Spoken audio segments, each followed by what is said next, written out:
जब ज़्यादातर लोग सिर्फ एक मॉन्स्टर से फ्यूज कर सकते हैं, वहीं दूसरी तरफ वो 9.99 मिलियन मॉन्स्टर से फ्यूज कर सकता है।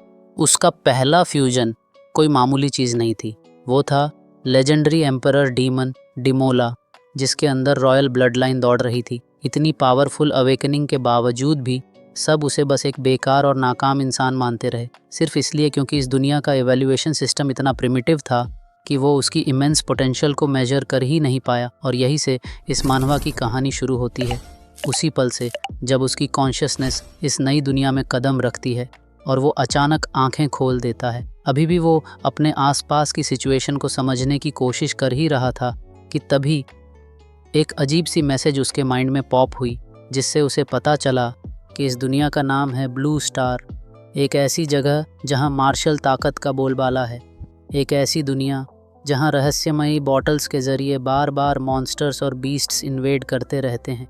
इन खतरनाक बीस्ट्स ने न जाने कितने नेशंस को तबाह कर डाला है। लंबी लड़ाई के बाद इंसानों ने बीस्ट जीन सिस्टम को डेवलप किया। बीस्ट जीन इंजेक्ट करके इंसान अपनी पोटेंशियल अनलॉक कर सकता है और एक पावरफुल वॉरियर बन सकता है। यही है ह्यूमन सिविलाइजेशन को बचाने का एकमात्र रास्ता। और इस तरह ब्लू स्टार ने उस युग में कदम रखा जहां मार्शल पावर ही सब कुछ है। प्रोटैगनिस्ट यही एक यंग लड़का जो किसी और दुनिया से आया है, अब एक स्टूडेंट है। अपने सेकेंड ईयर में उसने एक एक्सीडेंट में अपने दोनों पेरेंट्स को खो दिया था, जिससे उसका पढ़ाई और ट्रेनिंग का मोटिवेशन पूरी तरह टूट चुका था। वो अपनी क्लास में सबसे पीछे रह गया।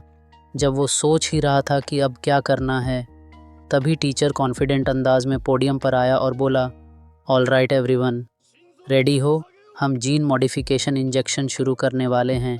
याद रखना, पिछले 3 साल की मेहनत, स्ट्रेंथ बिल्ड करना, मार्शल एनर्जी कल्टीवेट करना, सब कुछ इसी मोमेंट के लिए था।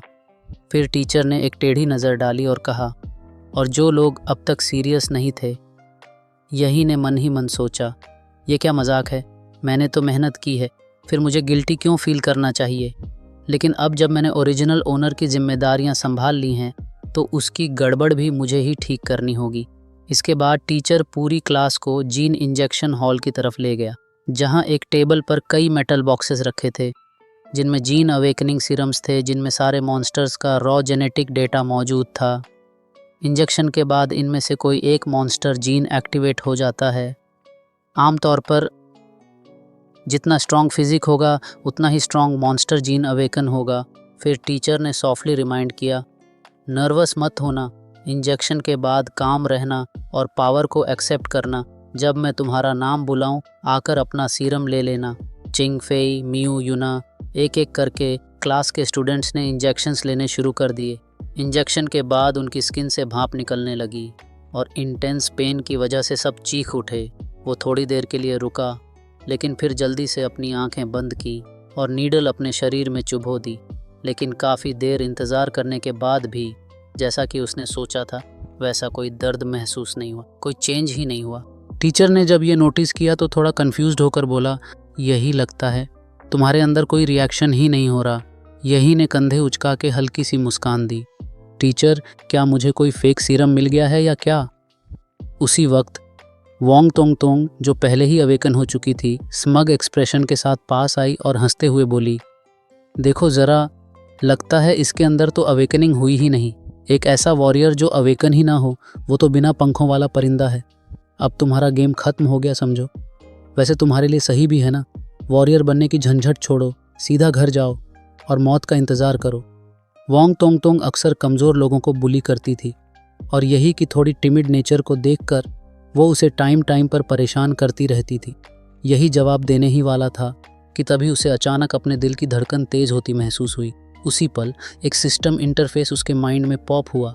Infinite monster template acquired, post overall physics E, martial arts, 9 set of student basic, chi technique, mountain fist, iron body technique, monster templates extracted. फिर अचानक यही ने तेजी से चिल्लाया, हट जा रास्ते से वोंग तोंग तोंग। लेकिन वो घमंडी अंदाज में बोली, क्यों? मान लो तुम अवेकन नहीं कर पाए, अब एक्टिंग मत करो, मैं क्यों हटूं? यही ने अंदर के चेंजेस को सहते हुए दांत भींचकर धीरे से कहा, अगर अभी नहीं हटी तो बहुत देर हो जाएगी। अगले ही पल यही अवेकन हुआ एम्परर डीमन डिमोला की ब्लड लाइन एबिलिटी के साथ वोंग तोंग तोंग, जो उसके बिल्कुल सामने खड़ी थी, एक पावरफुल शॉकवेव से दूर ज़मीन पर जा गिरी। बाकी स्टूडेंट्स भी शॉकवेव की इंटेंसिटी से उखड़कर दूर जा गिरे। कुछ तो इतने ज़्यादा प्रेशर में आकर उल्टी तक करने लगे, लेकिन 2 स्टूडेंट्स ऐसे भी थे जो अनअफेक्टेड रहे और उन्होंने मन ही मन सोचा, क्या कोई मुझसे भी ज़्यादा स्ट्रांग है। तभी सिस्टम इंटरफेस में नया प्रॉम्प्ट आया, awakened class template, emperor demon Dimola, blood line abilities, edge rule breath, thermonuclear pulse, nuclear energy absorption, evolution form, template compatibility, fully unlock compatibility, सिर्फ 3%। जैसे ही ये सिस्टम प्रॉम्प्ट आया, उसकी धड़कन पीक पर पहुंच गई। उसकी आंखों में एक अजीब सी नीली रोशनी चमकी। उसने डिसबिलीफ में अपनी ग्लोइंग ब्लू फिंगर्स की तरफ देखा और धीरे से बुदबुदाया, क्या ये वही गोल्डन फिंगर है जो सिस्टम ने मुझे दिया है? उसके आसपास के स्टूडेंट्स भी पूरी तरह शॉक्ड थे और धीरे धीरे फुसफुसाने लगे। क्या वो सच में यही था? क्या उसने सबको बस अपने एनर्जी फील्ड से उड़ा दिया? एक पल में वोंग तोंग तोंग तक बेहोश हो गई, जबकि उसने तो second tier monster flame lizard awaken किया था। आखिर यही ने क्या अवेकन किया है? यही थोड़ा शर्मिंदा सा फील कर रहा था। लगता है मेरी अवेकनिंग ने थोड़ा बवाल मचा दिया। मैंने तो सबको हटने को कहा था, पर किसी ने सुना ही नहीं। तभी स्कूल का ब्रॉडकास्ट गूंजा, सभी थर्ड ईयर स्टूडेंट्स जिन्होंने अवेकनिंग कर ली है तुरंत टेस्टिंग हॉल में जाएं। जीन अवेकनिंग और मार्शल आर्ट्स लेवल असेसमेंट के लिए। Repeat, testing hall. Testing hall के अंदर 10 हाईटेक सिलिंड्रिकल मशीन्स रखी थीं। हर स्टूडेंट जैसे ही उनमें जाता, पोडियम पर लगी बड़ी स्क्रीन पर उसका नाम, क्लास, मार्शल आर्ट्स लेवल और अवेकन्ड मॉन्स्टर जीन दिखाई देता। लियन, हमारे ही क्लास से, उसने अवेकन किया है third tier monster speed blade insect. पहले वो बस एक एवरेज स्टूडेंट था, अब देखो क्लास का नंबर 1 बन गया। चू चाओ तो पक्का पूरे ग्रेड का टॉप है। ना सिर्फ लेवल 9 मार्शल डिसाइपल है, बल्कि उसने अवेकन किया है आइस ड्रैगन, जो थर्ड टियर की टॉप ब्लड लाइन्स में से एक है। लगता है इस बार अनकिंग सिटी का चैंपियन वही होगा। मिस लू ने क्या अवेकन किया देखा हो भाई, एक rare 4th tier blood line ghostly phoenix. Provincial champion तो अब फिक्स है। अगर कभी 4th टियर मॉन्स्टर की रियल फॉर्म सामने आ गई तो पूरी सिटी तबाह हो जाएगी। वॉरियर्स उसके सामने चींटी जैसे होंगे, सिर्फ मास्टर्स ही टिक पाएंगे। उनकी बातें सुनकर यही थोड़ा कंफ्यूज्ड हो गया। ये लोग तो टियर 3 और टियर 4 की बात कर रहे हैं, फिर मेरी अवेकनिंग ए क्लास कैसे है? अब उसका टर्न आया ब्लड लाइन असेसमेंट के लिए। रूम में एक्साइटमेंट और भी बढ़ गई। उसने जैसी शॉकवेव अभी दिखाई है, लगता है फ्यूचर में ये बड़ा नाम बनेगा। अगर सही मौके पकड़े तो किसी पावरफुल इंसान से जुड़ जाएगा। जैसे ही वो टेस्टिंग मशीन की तरफ बढ़ा, भीड़ ने ऐसे रास्ता दे दिया जैसे कोई सेलिब्रिटी आ रहा हो। इस दुनिया में ताकत ही सब कुछ थी और उसकी ओवरवेलमिंग पोटेंशियल ने सबका रिस्पेक्ट छीन लिया था। स्टूडेंट्स धीरे धीरे एक्साइटेड होकर बोलने लगे, यही की बारी है। जैसी एनर्जी अभी दिखाई उसने, उसका लेवल बहुत हाई होगा। क्या ब्लड लाइन है जो इतनी तगड़ी प्रेशर रिलीज़ कर सकती है? फिर उसकी जानकारी स्क्रीन पर आई, लेकिन सब लोग चौंक गए क्योंकि वहाँ सिर्फ बेसिक डिटेल्स थीं, बाकी सब question marks. Class 7 martial disciple level 3 beast blood line unknown. पूरा क्लास हंसी में फूट पड़ा। उनमें से एक बोला, मार्शल डिसाइपल लेवल 3, मेरे छोटे भाई का लेवल इससे ज़्यादा है। अननोन ब्लड लाइन मतलब शायद इसका कोई ब्लड लाइन है ही नहीं। लेकिन यही ने उनकी बातों पर कोई ध्यान नहीं दिया, क्योंकि सब कुछ वैसे ही हो रहा था जैसे उसने सोचा था।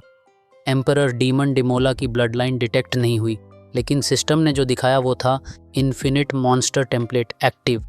उसका टेम्पलेट लेवल बाकी स्टूडेंट्स से अलग था, लेकिन इसका मतलब ये था कि अगर वो कुछ कंडीशंस पूरी करता है तो वो अनगिनत मॉन्स्टर टेम्पलेट्स से पावर ड्रॉ कर सकता है। इसका मतलब क्या मैं फ्यूचर में मॉन्स्टर्स का राजा बन सकता हूँ? इसके बाद वो टीचर के पास गया लीव लेने के लिए। टीचर ने थोड़ी भौहें चढ़ाते हुए कहा, तुम लीव लेना चाहते हो ताकि घर जाकर पढ़ाई कर सको और एग्ज़ाम्स के बाद वापस आओ। क्या सच में लगता है तुम घर जाकर पढ़ाई करोगे? यही ने ईमानदारी से जवाब दिया, टीचर मैं सच में खुद को इम्प्रूव करना चाहता हूँ। मुझे पता है मैं बाकी सबसे पीछे रह गया हूँ। मुझे स्पेशल ट्रेनिंग की ज़रूरत है। अगर मैंने अब मेहनत नहीं की तो मैं किसी से कम्पीट नहीं कर पाऊँगा। टीचर ने कहा, सीरियसली यही? तुम जानते हो वॉरियर बनने का एक ही रास्ता है, यूनिवर्सिटी जाना। मुझे पता है तुमने ब्लड लाइन अवेकन कर ली है, लेकिन तुम्हारी फाउंडेशन बहुत वीक है। एंट्रेंस एग्ज़ाम में पास कर पाना तुम्हारे लिए मुश्किल होगा, इसलिए ईयर रिपीट करो और अगले साल ट्राई करो। जल्दी मत करो। यही ने उत्साहित होकर जवाब दिया, टीचर, इम्प्रूवमेंट सिर्फ तेज़ी से ही पॉसिबल है। शायद आप समझ नहीं पा रहे, लेकिन अब जब मेरी ब्लड लाइन अवेकन हो चुकी है, हार्ड ट्रेनिंग से मैं ज़रूर कामयाब हो सकता हूँ। मेरी आंखों में सिंसेरिटी देखिए, मैं आपसे कभी झूठ नहीं बोलूँगा। टीचर एक पल के लिए चुप हो गया, फिर धीरे से मुस्कुराया। तुम्हारी आंखें सच में सिंसियर लग रही हैं। ठीक है, लेकिन याद रखना, अगले साल तुम्हें वापस आकर मेरे सुपरविजन में ईयर रिपीट करना होगा। यही ने दिल से धन्यवाद कहा और स्कूल से निकल गया, सीधा शहर के वॉरियर सेंटर की तरफ। रास्ते में सोचता रहा, मैंने अपने पेरेंट्स का घर गिरवी रखकर 6 लाख का लोन लिया था और उनके एक्सीडेंट की कंपनसेशन से भी 10 लाख से ज़्यादा मिल चुके हैं।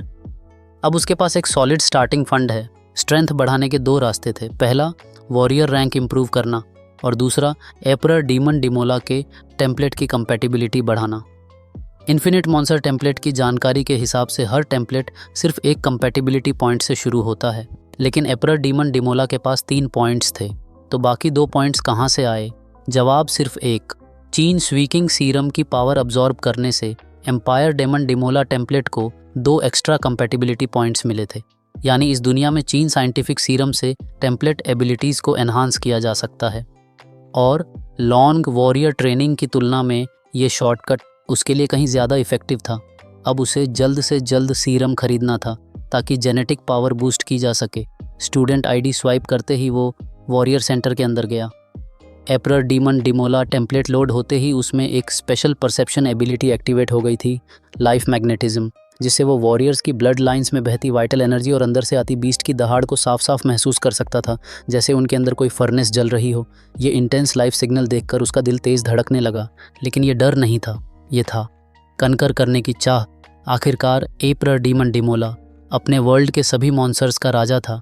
दुर्भाग्य से फ़िलहाल ये अभी भी एक रुकी था और सिर्फ कॉम्बैट ब्लड लाइन को दबा पाने में सक्षम था, लेकिन जैसे ही वो अपनी ताकत को फुल्ली अनलॉक कर लेगा, वो इस दुनिया को दिखा देगा कि मॉन्स्टर किंग होना असल में क्या होता है। तभी किसी ने उसके कंधे पर हाथ रखा। छोटे भाई, दूसरों के अंदर झांकना अच्छी बात नहीं होती। लगता है तुमने अभी अभी अपनी बीस्ट चीन अवेकन की है ना? शुरू में पावर कंट्रोल करना थोड़ा मुश्किल होता है, लेकिन तुम वॉरियर सेंटर में किस लिए आए हो? एक प्यारी सी बड़ी बहन ने मुस्कुराकर पूछा। यही ने हल्के से मुस्कुराते हुए जवाब दिया, ब्यूटीफुल सिस्टर, माफ़ करना, मेरा मतलब वो नहीं था। मैं जीन सीरम्स लेने आया हूँ, लेकिन ये जगह बहुत बड़ी है, समझ नहीं आ रहा कहाँ जाना है। क्या आप मुझे डायरेक्शन बता सकती हैं? महिला मुस्कुराई और बोली, जीन सीरम्स, तुम इस स्टेज पर इन्हें यूज़ करना चाहते हो? यही को लगा शायद इसमें कोई टैबू या रिस्ट्रिक्शन हो, लेकिन महिला ने आगे समझाया, ऐसी कोई बड़ी बात नहीं है, लेकिन जीन सीरम्स बहुत एक्सपेंसिव होते हैं और इनसे ड्रग रेजिस्टेंस भी डेवलप हो सकता है। मतलब टाइम के साथ इनकी इफ़ेक्टिवनेस कम हो जाती है।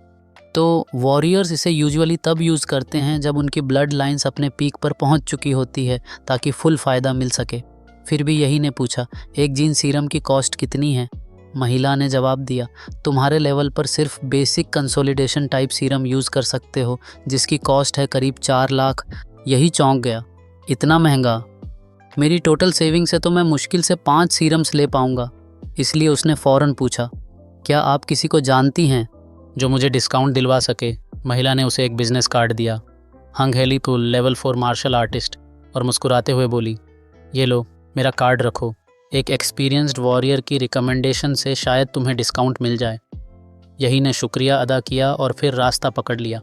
कुछ देर बाद वह वॉरियर हॉस्पिटल पहुंचा और वहां उसने 1 करोड़ 45 लाख खर्च करके 4 चीन सीरम खरीदे। बाकी बची हुई अमाउंट से उसने कुछ बेसिक इक्विपमेंट और वेपन्स लिए। वॉरियर्स भले ही ज़्यादा कमाते हों, लेकिन उनका खर्च भी भारी होता है। ये ट्रिप उसे एक मिडिल क्लास आरामदायक लाइफ से सीधे लिविंग पे चेक टू पे चेक मोड में ले आया। घर पहुंचते ही वो ज़्यादा देर नहीं रुका। उसने फ़ौरन जीन सीरम्स इंजेक्ट करने शुरू कर दिए। जैसे ही लाइट ब्लू फ्लूइड उसकी नसों में बहा और पूरे शरीर में फैला, उसे महसूस हुआ जैसे उसके अंदर का खून उबाल मार रहा हो, जैसे कोई विशाल बीस्ट अंदर से खुशी से दहाड़ रहा हो। सारे सीरम्स इंजेक्ट करने के बाद एपरर डीमन डिमोला टेम्पलेट की कंपैटिबिलिटी 3% से बढ़कर 7% हो गई। उसका फिजिक भी लेवल 8 से बढ़कर 15 तक पहुंच गया, यानी अब वो लेवल 7 का मार्शल डिसाइपल बन चुका था। तो ऐसा लगता है इम्प्रूवमेंट हर सीरम इंजेक्शन पर उसका फिजिक 2 पॉइंट्स बढ़ा, लेकिन आखिरी वाले पर सिर्फ 1 पॉइंट बढ़ा। मतलब जैसे जैसे बॉडी स्ट्रॉन्गर होती है इम्प्रूवमेंट धीरे धीरे मुश्किल होता जाता है, लेकिन यह भी कम नहीं है। कुछ मिनटों में मैंने वह अचीव कर लिया जो दूसरों को 3 साल की ट्रेनिंग में मिलता, और ये तो सिर्फ मेरी नॉर्मल फिजिकल स्टेट है। अगर मैं एपर डिमन डिमोला की ब्लड लाइन की पावर एक्टिवेट करूं तो शायद मैं कॉलेज एंट्रेंस एग्ज़ाम में टॉपर बन सकूं। अगर इतनी एडवांटेज के बाद भी मैं उन जीनियस लोगों से आगे नहीं निकल पाया तो फिर यह बूस्ट बेकार है। पर फिलहाल प्लान का अगला स्टेप पूरा करने वो सीक्रेट रेल्म की ओर बढ़ने का फैसला लेता है। सीक्रेट रेल्म की रिफ्ट्स को एस से लेकर ई तक कुल 6 लेवल्स में बांटा गया है, जिसमें लेवल सी जितना हाई होता है अंदर के मॉन्स्टर्स उतने ही खतरनाक होते हैं। एस लेवल सीक्रेट रेल्म में तो मॉन्स्टर्स इतने ज़्यादा अनकंट्रोलेबल होते हैं कि अगर वह रियल वर्ल्ड में आ जाए तो तबाही मच जाएगी। अब यही ही अनशांग सिटी के 3rd लेवल की सीक्रेट रेल्म में एंटर कर चुका था, जहां उसे हैरानी हुई कि वहां इतनी कम भीड़ क्यों थी। शायद इसीलिए क्योंकि यह एक पुराना सीक्रेट रेल्म था और इसके वैल्यूबल ट्रेजर्स पहले ही निकाल लिए गए थे। अब वहां बस कुछ लो लेवल मॉन्स्टर्स ही बचे थे जो नए वॉरियर्स के प्रैक्टिस के लिए ठीक थे।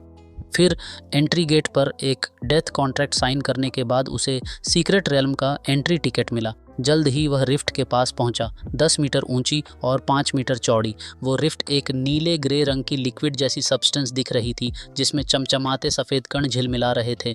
यह उसका पहला सीक्रेट रेल्म मिशन था और उसका एक्साइटमेंट ज़ोरों पर था। अब मेरा जर्नी शुरू हो रहा है। किंग ऑफ मॉन्स्टर्स बनने की दिशा में पहला कदम यही सोचते हुए उसने एक छलांग मारी और रिफ्ट में कूद गया।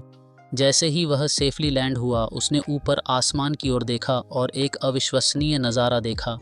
3 विशाल ग्रह कांगलन स्टार, एनविल स्टार और ताजुन स्टार आसमान में एक साथ चमक रहे थे, मानो किसी साईफाई मूवी का सीन हो। वो हैरान होकर बोला, पढ़ा तो था टेक्स्ट बुक्स में, लेकिन खुद एक्सपीरियंस करना अलग ही बात है। ये तो वाकई में कमाल है। लेकिन तभी उसकी नज़र पीछे घास में कुछ हिलते हुए पड़ी एक first year monster, saber tooth rabbit, जो अपने वायलेंट नेचर और उड़ने की एबिलिटी के लिए जाना जाता है। जैसे ही हमला करने को कूदा उसकी स्पीड किसी गोली जैसी थी।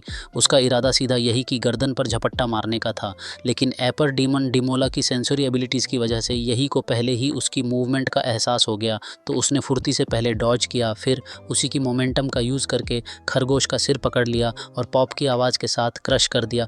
मरते ही उसका शरीर छलकर राख बन गया और पीछे सिर्फ एक सफ़ेद रंग का थंब साइज मॉन्स्टर कोर बचा। यही ने उसे उठाकर सोचा, वाइट ऑर्डिनरी क्वालिटी कीमत लगभग 1000 होगी।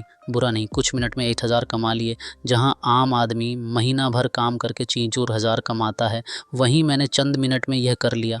लेकिन उसने सोचा कि ज़्यादा फर्स्ट ईयर कोर्स कलेक्ट करने का फ़ायदा नहीं होगा। अगर वह सेकंड ईयर या उससे ऊपर के मॉन्स्टर से भिड़ पाए तो ज़्यादा बेहतर होगा। और जैसे ही उसने यह सोचा, ज़मीन फटती है और एक second year monster demon corps bug अचानक बाहर निकल आता है। वह हल्का सा हंसा और मन में सोचा, नाम लिया और शैतान हाजिर। फिर उसने अपना हथियार निकाला और खुद इनिशिएटिव लेने की सोची, और फिर एक ही सोर्ड स्ट्राइक में उसने उसे घायल कर दिया। उसे पहले से पता था, मॉन्स्टर एनसाइक्लोपीडिया में उसने पढ़ा था कि इस मॉन्स्टर की पीठ का कवच बहुत सख्त होता है, लेकिन उसका पेट काफ़ी कमज़ोर होता है। और जैसे ही उसकी तलवार वहां लगी, बदबूदार हरा खून ज़मीन पर गिरा और कोरोसिव निशान छोड़ गया। कॉर्प्स ने खुद को गेंद की तरह सिकोड़ लिया और उसके तेज़ ब्लेड जैसे इंसेक्ट लेग्स यहीं पर बिजली की तरह टूट पड़े, जिसे बचने के लिए यही ने तुरंत अपना माउंटेन फिस्ट टेक्निक यूज़ किया। उसका मुक्का तोप के गोले जैसा था जो सीधे मॉन्स्टर से टकराया और उसकी स्पीड मोमेंटरीली रुक गई। लेकिन अगले ही पल कॉर्प्स ने अपनी 2 फैंग्स यही की तरफ फेंक दी। यही चौंक गया। उसे नहीं लगा था कि यह क्रीचर अपने जबड़ों से अटैक्स लॉन्च कर सकता है। वो किसी तरह बचा और जल्दी से डिस्टेंस बना लिया। मेरे करंट मार्शल लेवल से यह मॉन्स्टर मैं नहीं संभाल सकता। मेरे पास ना ही कोई स्ट्रॉन्ग मार्शल आर्ट टेक्निक्स हैं और ना ही उतनी डीप वाइटैलिटी। ये सब ओरिजिनल बॉडी की कमज़ोर फाउंडेशन की वजह से था। फिर इस स्थिति को समझते हुए उसने अपना चीट एक्टिवेट करने का फैसला लिया। एपर demons rock blood line activate. अगले ही पल उसकी स्किन नीली हो गई, प्यूपिल्स नीले नीलम जैसे चमकने लगे, आर्म्स पर टफ स्केल्स आ गए और उसकी वाइटैलिटी कई गुना बढ़ गई और उसके चारों तरफ एनर्जी का भंवर बनने लगा। उसके क्लॉज भी मॉन्स्टर्स हो चुके थे। फिर एक ही स्विफ्ट मोशन में उसने डीमन कॉर्प्स बग का सिर पकड़ लिया। हथेली हाइड्रोलिक प्रेस की तरह बंद हुई और मॉन्स्टर का कवच टूट गया। फिर तुरंत उसने एक ज़बरदस्त स्वीप टेक्निक किया और कॉर्प्स बग को पेड़ से चीर कर 2 टुकड़ों में बांट दिया। अब जब उसकी फिजिक 21 पॉइंट्स तक पहुंच चुकी थी, सेकंड टियर मॉन्स्टर को हराना जैसे बच्चों का खेल बन गया था। ट्रांसफॉर्मेशन डीएक्टिवेट होते ही उसकी स्किन पर वापस नॉर्मल हो गई, लेकिन उसके पोर्स से भाप निकलने लगी। फिर उसने देखा कि उसका brand new short sword corps bug के वेनम से कोरोड हो चुका था, जिस पर उसने सोचा 2 पेंसो खर्च किए थे इस गियर पर, और यह सेकंड टियर मॉन्स्टर भी नहीं झेल पाया। क्या घटिया क्वालिटी है। तभी उसके पेट से ज़ोर की आवाज़ आई। गड़गड़ उसे याद आया, अरे यार, ये तो मेरा पहला मॉन्स्टर हंट है। इतनी एनर्जी खर्च हुई और खाना कुछ लाया ही नहीं। वो परेशान ही था कि अचानक उसे खुशबू आई, बहुत स्वादिष्ट सी। उसने देखा कॉर्प्स बग का हरम मॉन्स्टर कोर अब भी एक ललचाने वाली खुशबू छोड़ रहा था, जिससे उसका शरीर इंस्टिंक्टिवली उस कोर को निगलना चाहता था। फिर बिना ज़्यादा सोचे उसने उसे निगल लिया। हार्ड क्रिस्टल जैसा कोर अंदर जाते ही लिक्विड में बदल गया और एक गर्म वेव की तरह शरीर में फैल गया, बिल्कुल जैसे जीन सीरम इंजेक्ट किया हो। हर सेल ऐसा लग रहा था जैसे खुश हो उठा हो। और सबसे बड़ी बात, एपर डीमन डिमोला टेम्पलेट की कंपैटिबिलिटी में 0.3% की बढ़त हो गई। किसी ने सही कहा था, असली पावर हमेशा इंस्टिंक्ट से आती है। यह देखकर वह खुद को रोक नहीं पाया और खुशी से झूम उठा। आखिरकार उसने लाखों किंगडम कॉइन्स खर्च किए थे सिर्फ एक जीन सीरम के लिए, और उससे सिर्फ 1% कंपैटिबिलिटी बढ़ी थी। पर अब एक सेकंड टियर मॉन्स्टर कोर ने ही 100 बढ़ा दी। मतलब कुछ मॉन्स्टर कोर्स की वैल्यू तो एक सीरम के बराबर ही हो सकती है, ऐसा उसने सोचा। फिर उसे याद आया सेबर टूथ रैबिट का जो वाइट कोर गिरा था, वो भी कम से कम 1% कंपैटिबिलिटी बढ़ा सकता है। ये सोचते ही उसकी आंखों में आंसू आ गए। साला, मैंने कितने पैसे वेस्ट कर दिए उन जीन सीरम्स पे। पर उसने उस फ्रस्ट्रेशन को मोटिवेशन में बदल दिया। अब तो आज रात पूरी तरह मॉन्स्टर हंट में झोंक दूंगा खुद को। इस पर थोड़ा सोचकर उसने अपनी एबिलिटी लाइफ मैग्नेटिज्म का इस्तेमाल किया, ताकि पास के मॉन्स्टर्स की पोजीशन सेंस कर सके।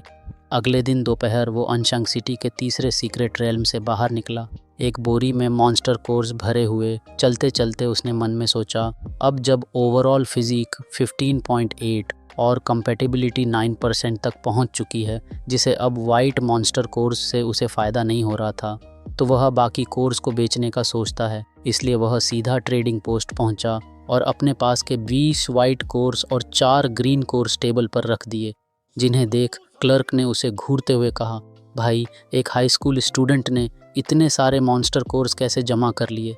फिर जोड़ा कि सरकारी नियमों के हिसाब से उसे अपनी इस लूट से एक ग्रीन मॉन्स्टर कोर पाने के लिए 5 वाइट कोर्स सरकार को देने होंगे। फिर सारा सामान बेचकर उसने लगभग 2 लाख किंगडम कॉइन्स कमा लिए। अब कॉलेज एंट्रेंस एग्ज़ाम में सिर्फ 9 दिन बचे थे और वह पहुंच गया अनशांग सिटी के 4th डीटीयर सीक्रेट रेल्म में, जहां पहले से एक वॉरियर टीम मौजूद थी। उनमें से एक ने कहा, कैप्टन लिन, इस बार शायद ब्लड जेड फ्लावर का बाउंटी मिशन पूरा हो ही जाएगा, है ना सेकंड टियर वॉरियर? लिन ने जवाब दिया, हाँ, पिछले बार हमें उसका जनरल लोकेशन तो मिल गया था, लेकिन ओल्ड चैन घायल हो गया था, इसलिए वह इस बार नहीं आएगा। टीम के 2 और मेंबर बोले, पर अब हमारी टीम में सिर्फ 5 लोग हैं और डी टियर सीक्रेट रियल्म में एंट्री के लिए 6 लोग मिनिमम चाहिए। जिस पर कैप्टन लीन ने पीछे इशारा करते हुए कहा, नो वरीज, मैंने एक एजेंसी से कांटेक्ट किया था, वह हमारे लिए एक नया वॉरियर लेकर आए हैं। तुम ही हो ना? लेवल 9 के मार्शल डिसाइपल डेत्सिला। यही ने हंसते हुए सिर हिलाया और सोचा, क्योंकि मैं अब भी स्टूडेंट हूँ, मैं डी टियर रेल्म में डायरेक्टली एंटर नहीं कर सकता, इसलिए मुझे एक ब्लैक मार्केट एजेंट के जरिए फेक आइडेंटिटी बनवानी पड़ी और उस पर 8 लाख क्रेडिट खर्च कर दिए। स्कैम था पूरा। लिन थोड़ा चौंका। डेत्सिला, यह कैसा अजीब नाम है? यही ने फ्लैटली जवाब दिया, ओरिजिनल नाम नहीं दे सकता, कॉपीराइट इन्फ्रिंजमेंट का खतरा है। लिन ने ठंडी सांस ली और कहा, ठीक है, तो बस एक कोड नेम ही है। तुम्हारा लेवल 9 का मार्शल डिसाइपल स्टेटस देखकर तुम्हें बस ऑब्जर्व करने का मौका देंगे, पर याद रखना, हमें पीछे मत खींचना। उसका ऐसा सीरियस एक्सप्रेशन देखकर याही ने मन में सोचा, कम से कम यह बंदा मिशन शुरू होने से पहले जिम्मेदारियां क्लियर कर रहा है। ऐसे लोग ज़्यादा भरोसेमंद होते हैं, बजाय उनके जो बाद में ब्लेम डालते हैं। टीम तैयार हुई और सब लोग एक ऑफ रोड व्हीकल में बैठकर सीधे सीक्रेट रियल्म की तरफ बढ़ गए। इस बार उनका डेस्टिनेशन था एक बड़ा सा डेजर्ट। इस मिशन में उन्हें ढूंढना था एक रेयर प्लांट जेड फ्लावर। पिछली बार जब वह इसी रेल्म में आए थे तब उन्होंने ब्लड शेड फ्लावर का लोकेशन तो ढूंढ लिया था, लेकिन वहाँ एक सेकंड टियर मॉन्स्टर था जिसके पास था चैंपियन लेवल ब्लड लाइन, तो वह उसे ले नहीं पाए। गाड़ी रेगिस्तान में धूल उड़ाते हुए भाग रही थी, जबकि यही सोच रहा था, पहली बार रेन फॉरेस्ट अब डेजर्ट लगता है। सीक्रेट रेल्स अलग अलग वर्ल्ड से जुड़े होते हैं। तभी ज़मीन से कुछ चूहे टाइप के मॉन्स्टर्स निकले और गाड़ी के पीछे पीछे दौड़ने लगे।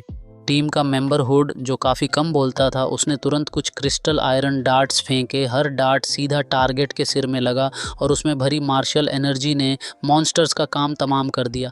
कुछ देर बाद गाड़ी एक ओएसिस के पास रुकी। ब्लडशेड फ्लावर इसी जगह था, लेकिन यहाँ के मॉन्स्टर्स काफ़ी सेंसिटिव थे।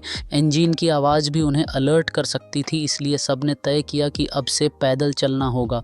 टीम लीडर लिन ने सबको टास्क दिए। शिया, तुम ग्रेनेड फेंककर मॉन्स्टर को बाहर निकालो। शियाओ व एन हुड, तुम ट्रैप्स लगाओ। ओल्ड लू, कवर फायर देना, मैं फ्रंट लाइन लूँगा। और डेड जिला, तुम पीछे रहना और सिर्फ ऑब्जर्व करना। यही ने सिर हिलाया, नो प्रॉब्लम। अगले ही पल टीम ने पोजीशंस ले ली। शॉकवेव ग्रेनेड आसमान में गया और ज़ोरदार धमाका हुआ। साथ ही एक भारी एनर्जी का झटका फैला, जिससे कई मॉन्स्टर्स को लगा कि कोई उनकी टेरिटरी में घुस आया है। कुछ ही सेकंड में ओएसिस की तरफ से एक ज़बरदस्त गड़गड़ाहट सुनाई दी, जैसे सैकड़ों जंगली जानवर उनकी तरफ दौड़ रहे हों। अगले ही पल एक 10 मीटर लंबा सेकंड टियर मॉन्स्टर अर्थ ड्रैगन गर्जन करता हुआ पेड़ों को तोड़ता टीम की तरफ पूरी ताकत से चार्ज करने लगा। तब हुड ने चिल्लाते हुए कहा, न्यू गाय संभल जा, मॉन्स्टर तुम्हारी तरफ आ रहा है। पास खड़े सभी टीम मेंबर्स ने फॉरेन ट्रैप्स एक्टिवेट कर दिए और अर्थ ड्रैगन पर एक मोटा सा ट्रैंक्विलाइजिंग गैस का बादल छा गया।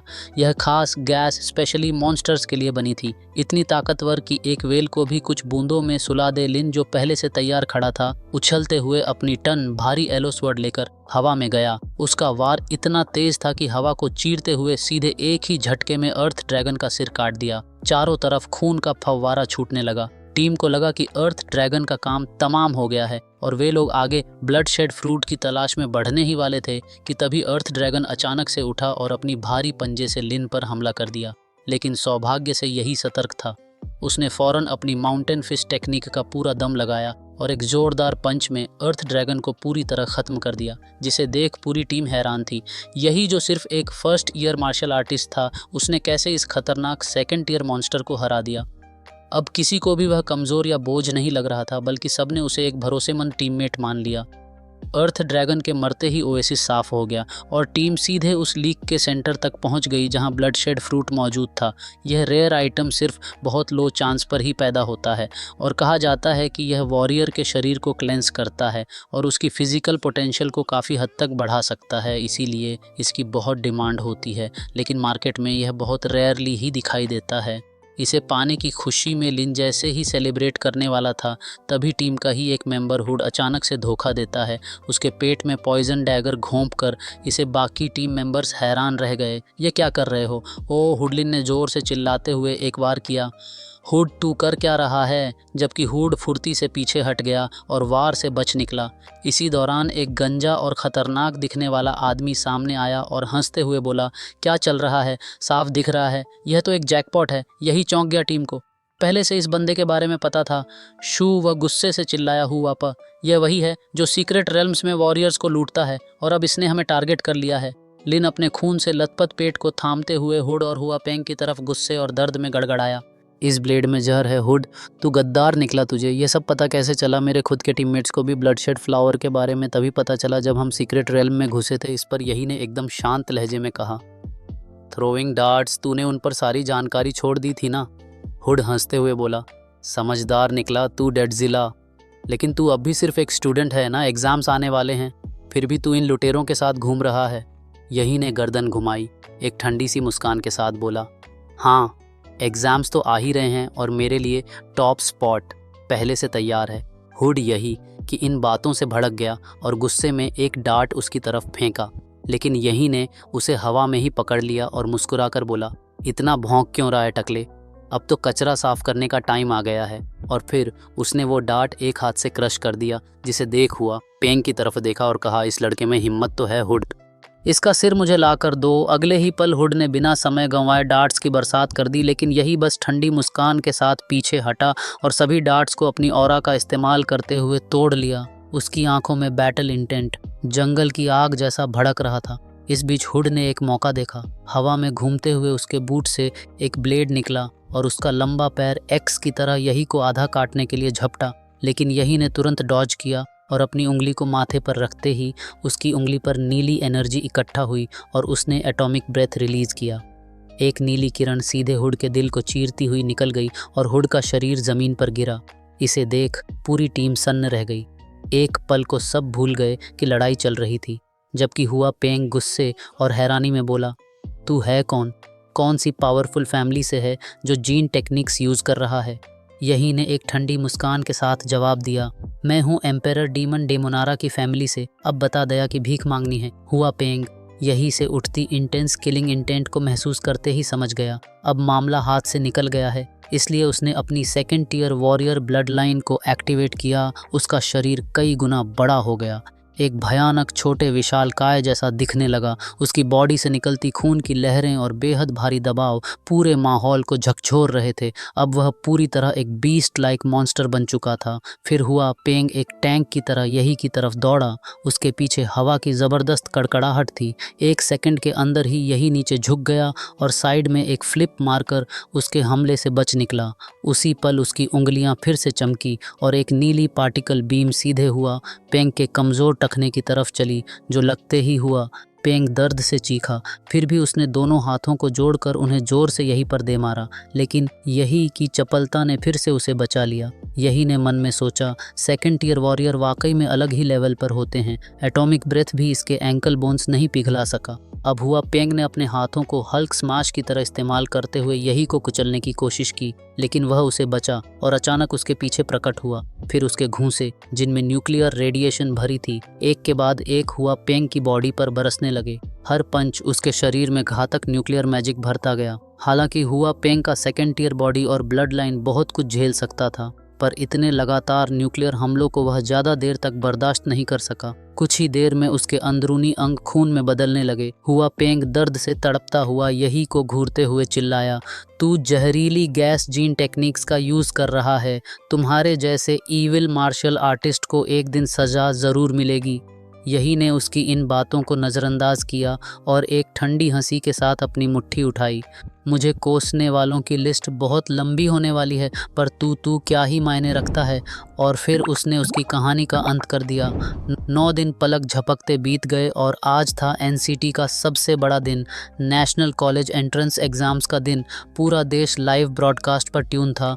होस्ट ने स्क्रीन पर आते ही छात्रों को शुभकामनाएं दी और फिर रूल्स समझाए। एग्ज़ाम एक टूर्नामेंट फॉर्मेट में था। जगह थी एनसीटी का सेंट्रल स्पोर्ट्स अरीना, जहां छात्र जोड़ी में मुकाबला करेंगे। जो जीतेगा वही अगले राउंड में जाएगा। पूरा एग्ज़ाम 3 दिन का था। पहले 2 दिन प्रीलिम्स और फिर जो आगे बढ़ेंगे वे तीसरे दिन फाइनल्स तक लड़ते रहेंगे, जब तक टॉप स्कोरर ना मिल जाए। होस्ट ने आखिर में कहा, तुम सब मानवता का भविष्य हो, इस बार खुद के लिए और इंसानियत के लिए लड़ो। और इसी के साथ एनसीटीज़ कॉलेज एंट्रेंस एग्ज़ाम्स आधिकारिक रूप से शुरू हो गए। जैसे ही होस्ट की आवाज़ ख़त्म हुई, सारे कैंडिडेट्स धीरे धीरे अरीना की तरफ बढ़ने लगे। अरीना नंबर 6 पे मैच था यही और वोंग टोंग टोंग के बीच, लेकिन उस वक्त यही वहां पहुंचा ही नहीं था। तो होस्ट ने अनाउंस किया, नियमों के अनुसार अगर यही मैच शुरू होने के 5 मिनट बाद भी नहीं आया तो उसे डिस्क्वालीफाई कर दिया जाएगा। वोंग टोंग टोंग उस समय स्टेज पर बड़ी घमंड भरी मुस्कान के साथ खड़ी थी। सोच रही थी, जीन कॉन्फ्रेंस में मेरी इंसल्ट हुई थी, जिसकी शर्मिंदगी मैं ज़िंदगी भर नहीं भूलूंगी। मैंने सोचा था फ्लेम लिजर्ड से यही को सबके सामने नीचा दिखाऊंगी, लेकिन वो डरपोक तो आया ही नहीं। कितनी शर्मनाक बात है। ऑडियंस में भी बातें होने लगी, कितना डरपोक है यह लड़का, एग्ज़ाम में आने की हिम्मत भी नहीं हुई। इसे ऐसे लोगों को स्कूल में नहीं सड़कों की सफाई में होना चाहिए। उसी वक्त रेफरी ने सीटी बजाई और कहा, टाइम्स अप। एनसीटी के फर्स्ट हाई स्कूल के यही को डी। वह अपनी बात पूरी करता उससे पहले पूरे मैदान में एक ज़बरदस्त एनर्जी लहराई। लोगों ने ऊपर देखा, ये क्या कोई उड़ रहा है? इतनी ताकत तो बस कोई मॉन्स्टर लेवल वॉरियर के पास ही हो सकती है। उस मिस्टीरियस फिगर ने सीधा अरीना पर लैंड किया, इतनी जोर से कि पूरा प्लेटफॉर्म हिल गया। धूल छोंकते ही पता चला वोंग टोंग टोंग अब भी शॉक में थी। और तभी स्विंगिंग एक ज़ोरदार किक उसके चेहरे पर पड़ी और वह सीधा स्टेज के बाहर अनकॉन्शियस जा गिरी। यही ने देखा और कैजुअली बोला, बच गया, वरना अगले साल फिर आना पड़ता। होस्ट चिल्लाया, विनर यही। यही ने हल्की सी हंसी में कहा, बस इतना ही, ये तो बहुत ईजी था। इस नज़ारे से ऑडियंस पागल हो गई। क्या ताकत है यार, सिर्फ एक किक में अपोनेंट ढेर। जिस अंदाज में वो आया पूरी तरह हेवनली किक था। यही तो लिटरली एक 1 किक मैन निकला। उसी समय सिस्टम स्क्रीन पर उसके नए स्टैट्स आए। Overall physique 26, compatibility 20%। फिर यही ने गर्व से कहा, thank you captain Lin blood. Jade fruit ने मेरी बॉडी को पूरी तरह बदल दिया। इसी वजह से मुझे आने में देर हो गई थी, लेकिन अब असली परफॉर्मेंस शुरू होगी। उसके बाद यही ने लगातार 3 और मैच खेले, तीनों में एक ही किक, 3 जीत, कोई हेजिटेशन नहीं। ऑडियंस चिल्ला रही थी, यही। वन किकमैन होस्ट ने अनाउंस किया, एनसीटी फर्स्ट हाई स्कूल से यही 3 लगातार जीत के साथ तीसरे राउंड में प्रवेश करता है। इस स्टैंड्स में भीड़ जमा हो गई थी, लोग यही से कांटेक्ट मांगने लगे, कुछ अपने कॉलेजेस रिकमेंड कर रहे थे। तभी एक रिपोर्टर ने पूछा, यही क्या आपकी कोई ड्रीम यूनिवर्सिटी है? जैसे ही रिपोर्टर ने सवाल पूछा, यही की आंखों में एक चमक आई और उसने बड़े कॉन्फिडेंस के साथ जवाब दिया, सॉरी, मेरा एम है होंगडू यूनिवर्सिटी। यह सुनते ही जो भी लोग उसके आसपास खड़े थे एकदम से गायब हो गए, जिसे देख यही ने एक लंबी सांस लेते हुए कहा, क्या हुआ, तुम लोगों को यकीन नहीं हुआ? खैर, मैं ब्लेम नहीं कर सकता। होंगडू यूनिवर्सिटी शिया कंट्री की सबसे टॉप मार्शल आर्ट्स यूनिवर्सिटी है, जो पूरे वर्ल्ड की टॉप 5 में गिनी जाती है। एक ऐसा होली प्लेस जहां सिर्फ एलिट वॉरियर्स जाते हैं। एनसीटी जैसे शहरों से वहां पहुंचना मुश्किल है, लेकिन कोई बात नहीं, वॉरियर्स की पहचान उनकी ताकत से होती है। और जब मैं टॉप स्कोरर बनूंगा तब देखेंगे सब। उसी वक्त 2 एग्जामिनर्स ने यही की परफॉर्मेंस नोट की और उसके पास आकर बोले कि तुम्हारा मार्शल आर्टिस्ट लेवल फिर से टेस्ट करना होगा। स्कैनर से जांच करते ही एग्जामिनर हैरान रह गए। सिर्फ आधे महीने पहले यह लड़का लेवल 3 का मार्शल डिसाइपल था और अब यह लेवल 9 पर पहुंच गया। फिर आगे जोड़ा की जांच करने पर उन्हें पता चला था कि यही ने स्कूल के बाद कई बार एथर सीक्रेट रेल्म्स में जाना शुरू कर दिया था। तो उससे पूछा गया, इतने डेंजरस जगहों पर एग्ज़ाम से पहले क्यों गए? यही ने कैजुअली जवाब दिया, खुद को संभालने के लिए। मेरे पापा ने मरने से पहले एक मैसेज छोड़ा था कि अगर आम इंसान से ऊपर जाना है तो इंसान होना छोड़ना पड़ेगा। इसीलिए मैं सीक्रेट रेल्म्स में जा रहा हूँ, लड़ रहा हूँ और अपने जेनेटिक लॉक्स तोड़ रहा हूँ। एग्जामिनर यह सुनकर एकदम फ्रीज हो गया। क्या सच में जेनेटिक लॉक तोड़ा? यह सीरियस है और तुरंत रिपोर्ट करने के लिए निकल गए। अब यही को लगने लगा कि वो अब एक इम्पॉर्टेंट निगरानी का टारगेट बन गया है। फिर घर जाकर जैसे उसने अपने फ़ोन पर लाइव स्ट्रीम देखी, जिसमें एग्ज़ाम में पार्टिसिपेट करने वाले स्टूडेंट्स के माता पिता से और दोस्तों से इंटरव्यू लिया जा रहा था, जिनमें वह उनका हौसला बढ़ा रहे थे। इसे देखते हुए उसने उदासी में कहा, लेकिन कोई नहीं है जो मेरे लिए चीयर कर सके। मैं एक ऑर्फन ही हूँ जिसके लिए कोई चीयर नहीं करेगा। लेकिन ऐसा नहीं था, उसके टीचर उसके लिए चीयर कर रहे थे। टूर्नामेंट के अगले दिन वह फिर से अरीना में उतरा। इस बार उसका ओपोनेंट था लुशन एनसीटी के नंबर 3 मिडिल स्कूल से, जो कि लेवल 8 का मार्शल डिसाइपल था, दूसरी टियर के रेयर मॉन्स्टर के ब्लड लाइन के साथ, और उसके दोनों पेरेंट्स भी वॉरियर थे। जबकि यही ने बॉटम से उसकी तरफ देखा और हाथ से इशारा किया, आप पहला मूव टू कर। लुशन को यह एटीट्यूड पसंद नहीं आया, तो गुस्से में आकर उसने तुरंत अपनी ब्लड लाइन एक्टिवेट की और अपनी martial skill flashing lightning claw इस्तेमाल की, जिससे उसका हार्ट एक सुपर कार की तरह धड़क रहा था। हर स्टेप पर उसकी स्पीड बढ़ रही थी और उसके क्लॉज हवा को चीरते हुए यही की गर्दन की ओर बढ़े, इतने तेज कि एक सोनिक बूम तक सुनाई दी। यह हमला अगर लगता तो एक लेवल 9 का वॉरियर भी खत्म हो जाता, लेकिन लुशन की सोच से उलट यही ने उसके हाथ को बिल्कुल आसानी से पकड़ लिया और हल्के से बोला, एनर्जी तो है पर उस टकले की जांच के आसपास भी नहीं है। फिर बिना समय गवाए यही ने एक जबरदस्त पाम स्ट्राइक लुशान के सिर पर मारी, जिससे वह वहीं बेहोश होकर गिर गया। फिर यही ने मंच से देखा और घमंड से बोला, कोई ढंग का कंटेस्टेंट है भी या नहीं? जबकि होस्ट ने तुरंत अनाउंस किया, एक और जीत सिर्फ एक बार में। और इस बार यही ने सीड कंटेस्टेंट लुशान को हराया। इससे दर्जनों हाई स्पीड कैमरास यही पर फोकस हो गई। हर एंगल से उसके शॉट्स लाइव स्ट्रीम में आ रहे थे।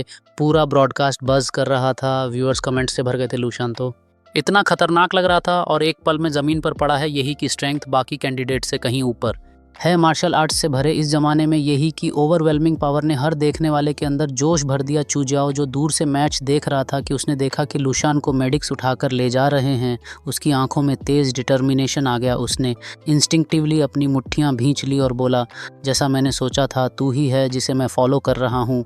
फाइनल्स में तुझे हरा कर दिखाऊंगा। जबकि इसी बीच जोंगडू यूनिवर्सिटी के एडमिशन हेड ने यही की परफॉर्मेंस देखकर तुरंत डिमांड किया, आधे घंटे के अंदर इस लड़के की पूरी जानकारी चाहिए।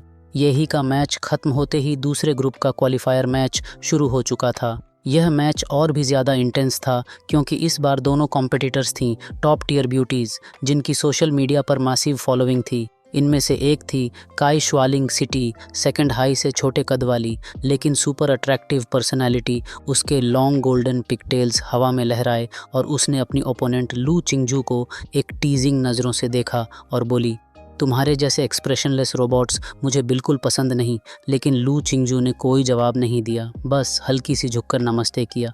चेहरे पर एक भी भाव नहीं, जैसे कि उसने काई शुआलिंग को सीरियसली लिया ही नहीं। तभी रेफरी की सीटी बजी और मैच शुरू हो गया।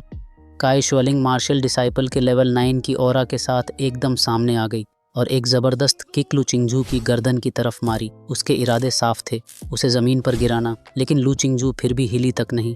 बस अपनी हथेलियां हल्के से हिलाई और हवा अचानक थिक हो गई, जैसे कोई जादुई दलदल बन गया हो। जब काई शुआलिंग की किक उस थिक हवा से टकराई तो उसे लगा जैसे उसका पैर मिलिट्री ग्रेड स्टील नहीं बल्कि सॉफ्ट कॉटन में धंस रहा हो। इस टेक्निक के चलते हाई स्पीड कैमरास तक को काई शुआलिंग के पैर का मोशन स्लो लग रहा था। हर फ्रेम में उसकी स्पीड विजिबली गिर रही थी, जबकि काई शुआलिंग लू चिंगजू के एक्सप्रेशनलेस चेहरे को देखकर और भड़क गई। उसने अपना मार्शल एनर्जी पूरे शरीर पर फ्लो कर लिया ताकि हवा से कोई रेजिस्टेंस ना हो और एक ब्लड शैडो बनकर फिर से हमला किया। जैसे ही काई शुआलिंग ने लू चिंगजू के चारों ओर घूमते हुए सही मौका तलाशा, फिर उसने अचानक एक तेज पाम स्ट्राइक मारी उसकी कमर की तरफ। लेकिन जैसे ही उसका हाथ पहुंचने वाला था, लू चिंगजू ने उसे रोक दिया। तभी उसे एहसास हुआ कि यह सब एक उसका ट्रैप था, इसलिए उसने फौरन हाथ पीछे खींचने की कोशिश की। लेकिन ठीक उसी वक्त हवा में ज़बरदस्त सक्शन पैदा हुआ जिसने उसके हाथ को वहीं जकड़ लिया। लू चिंगजू ने पहली बार कदम बढ़ाया, उसकी पतली उंगलियां बाहर आईं और अब वो जेड जैसी चमक रही थी। लाइव स्ट्रीम पर जो वॉरियर स्पेक्टेटर्स देख रहे थे, उनकी आंखें फटी की फटी रह गईं। यह तो प्राइमोर्डियल केओस फिंगर है, swing scene, Hong martial technique, moon shaped peak का सबसे आइकॉनिक मूव। एक स्टूडेंट जो अभी हाई स्कूल एंट्रेंस एग्जाम देने वाली है, उसका शेन हंग टेक्निक मास्टरी हासिल कर लेना किसी मिरेकल से कम नहीं था। ऐसी मार्शल टैलेंट को तो किसी एग्जाम की ज़रूरत ही नहीं। इस अकेले स्किल से उसे सीधे होंगडू यूनिवर्सिटी में एडमिशन मिल सकता है, ऐसा होस्ट चिल्लाया। काई शुआलिंग जो सबसे करीब खड़ी थी, वह साफ महसूस कर सकती थी कि इस स्किल की एनर्जी कितनी डरावनी है। अगर अब उसने अपना ट्रम्प कार्ड इस्तेमाल नहीं किया तो यह उसका आखिरी मौका होगा। इसलिए बिना समय गंवाए उसने अपनी ब्लड लाइन एक्टिवेट की शैडो टाइगर किंग, जिससे एक ज़ोरदार शॉक वेव उसके शरीर से निकली जिसने आसपास की हवा तक को चीर दिया। लेकिन लू चिंगजू ने यह फोर्स झेलने की कोशिश नहीं की। उसने बस ज़मीन पर एक हल्की सी टैप की और उसका शरीर एकदम ग्रेसफुल तरीके से दर्जनों मीटर दूर सेफ डिस्टेंस बना लिया, जिसे देख स्टैंड्स में बैठे एग्जामिनर्स ने अपनी सांसें रोक ली। King level blood line, shadow tiger king जैसी ताकतवर ब्लड लाइन को कंट्रोल करना आसान नहीं होता। इस लड़की का फ्यूचर वाकई लिमिटलेस है। लेकिन इस अवेकनिंग ने काई शुआलिंग के शरीर पर भारी दबाव डाला। उसने गर्म सांसें छोड़ी और मुश्किल से बोल पाई, अब तुम भी अपनी नेदर फिनिक्स की ब्लड लाइन एक्टिवेट करो। लू चिंगजू, जो अब तक मोस्टली चुप थी, बैटल शुरू होने के बाद पहली बार बोली, इतना काफ़ी है। इसे सुनकर शुआलिंग पूरी तरह से गुस्से में आ गई। क्या तुम समझती हो कि एक वॉरियर से कम कोई तुम्हारा मुकाबला नहीं कर सकता? उसका शरीर अब एक असली टाइगर की तरह मूव कर रहा था। उसकी ब्लड एनर्जी एक तूफान में बदल चुकी थी। उसके हाथ हवा चीरते हुए सीधे लू चिंगजू की तरफ बढ़े, जबकि लू चिंगजू ने बड़ी एलिगेंस से उस ब्रूटल स्ट्राइक को अब्जॉर्ब करना शुरू किया। उसके हाथों की हरकतें पियानो बजाने जैसी थीं और उसकी मार्शल टेक्निक की इनविजिबल थ्रेड्स धीरे धीरे काई शाओलिंग की ताकत को शून्य में बदल रही थीं। अटैक फेल होते ही काई शाओलिंग ने अपनी इमेंस ब्लड एनर्जी से वो इनविजिबल थ्रेड्स को डिस्पेल कर दिया और फिर मिड एयर से एक और किक मारी, जिसे लू चिंगजू ने तुरंत दोबारा एक्टिवेट किया। प्राइमोर्डियल फिंगर फिर जेड की तरह चमकती उसकी उंगली की नोक काई शाओलिंग की फियर किक से टकराई और दोनों टेक्निक्स का जोरदार टकराव हुआ, जिससे उनकी फीट के नीचे की स्पेशली मेड अरीना टूटकर चकनाचूर हो गई। अरीना धूल के गुबार से भर गया। हजारों दर्शक सांस रोककर इंतजार कर रहे थे कि आखिर विजेता कौन होगा। जैसे ही धूल हटी, काई शाओलिंग सबसे पहले नजर आई, जिसके पूरे शरीर पर धूल लगी हुई थी। वो लड़खड़ाते हुए कुछ कदम चली और फिर अचानक एग्जॉस्ट से जमीन पर गिर पड़ी, जबकि लू चिंगजू अब भी खड़ी थी। एक इथेरियल फेरी की तरह उसके बाल थोड़े बिखरे थे, लेकिन उसके चेहरे पर ना कोई खरोंच ना कोई थकावट, बस शांत, कंपोज्ड और बिल्कुल प्राचीन सी एलिगेंस। उसने सिर्फ अपनी मार्शल स्किल से काई शाओलिंग को पूरी तरह डोमिनेट कर दिया, जिसके पास न सिर्फ लेवल 9 के मार्शल डिसाइपल की ताकत थी, बल्कि एक किंग लेवल ब्लड लाइन भी। लू चिंगजू का यह धमाकेदार प्रदर्शन लाइव ब्रॉडकास्ट में एकदम छा गया। देखकर हैरान थे। उसकी ताकत देखकर कुछ लोगों ने तो यहाँ तक कह दिया कि वो पूरे NCT की टॉप स्कोरर है, तो कुछ ने ये लीक किया कि लू चिंगजू ने नेदर फिनिक्स की 4th टियर की ब्लड लाइन अवेकन कर ली है। एक ऐसी रेयर टैलेंट जो शायद ही किसी वॉरियर के लिए हरा पाना मुमकिन हो। उसकी बैटल के बाद बाकी मैचेस भी भले ही एंटरटेनिंग थे, लेकिन उनकी चमक अब थोड़ी फीकी लग रही थी। कई राउंड्स के एलिमिनेशन के बाद फाइनल 8 चुन लिए गए। अब फाइनल 8 की लड़ाइयों का समय आ गया था। यही सबसे पहले आया लॉर्ड ड्रॉ के लिए, और उसने ड्रॉ किया। ए तभी 1-2 मीटर लंबा मस्कुलर जॉइंट यही की तरफ देखता है और अपना ड्रॉ दिखाता है। ए भी लगता है हमारी टक्कर पक्की है, उसने कहा। उसका नाम था शेनगुआन चिनफेंग प्राइवेट हाई से। फिर उसने सिर हिलाकर खुद को इंट्रोड्यूस किया। शेनगुआन बोला, हमारी फ़ाइट सेकंड मैच है, तो तब तक पहले मैच को देखते हैं। फिर उसने ऊपर लगे पिक स्क्रीन की ओर इशारा किया। पहला मैच था लू शी छिनफंग प्राइवेट हाई से और चू चाओ अंचिंग सिटी के फर्स्ट हाई से, जिसे देखते हुए शेनगुआन कैजुअली यही से बात करने लगा। लूशी बड़ा टैलेंटेड है, साथ ही रिपीट स्टूडेंट भी है, जो इस बार सीधे होंगडू यूनिवर्सिटी को टारगेट कर रहा है। उसने अपनी ब्लड लाइन पर बहुत अच्छी मास्टरी पाई है, लेकिन फिर भी उसका मुकाबला चू चाओ से नहीं हो सकता। वो हाँ, चू तो तुम्हारे ही स्कूल का है, अनकिंग सिटी के फर्स्ट हाई से, तो तुम उसे ज़रूर जानतेगे। उसी वक्त होस्ट ने माइक उठाया और ऐलान किया, टॉप 8 क्वालिफायर्स का पहला मैच खत्म हुआ। अनकिंग सिटी के फर्स्ट हाई का चू चाओ जीत चुका है। यह सुनते ही छिनफेंग प्राइवेट हाई के प्रिंसिपल का चेहरा लाल हो गया। वो गुस्से में बोला, साला पहले ही राउंड में हार गए। फिर येही ने शेनगुआन से पूछा, लू शी तेरे मुकाबले कैसा है इसका?